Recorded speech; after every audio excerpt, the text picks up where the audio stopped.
Bak terus kau kumno orang kena result jauh. Just go jangan nak terima election. Sebab apa yang kita kan banyak job.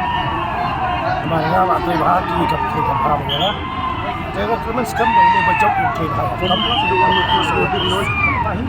Boleh juga ni ke result kawan ke seni ya ke NPP ada pos oyong. Di lokasi kita nak berbodoh dengan cekuak baik-baik.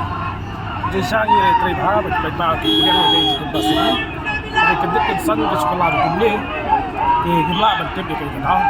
Ini kalau kita jadi orang baik-baik ada dekat ni. Baik-baik sudah orang lain di pedang.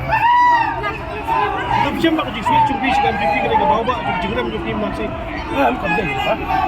Maka jeleknya sekarang NPP kalau mereka jadi semua bagi kesan kebaran kesan Ahmad kebahan buat relasi baru.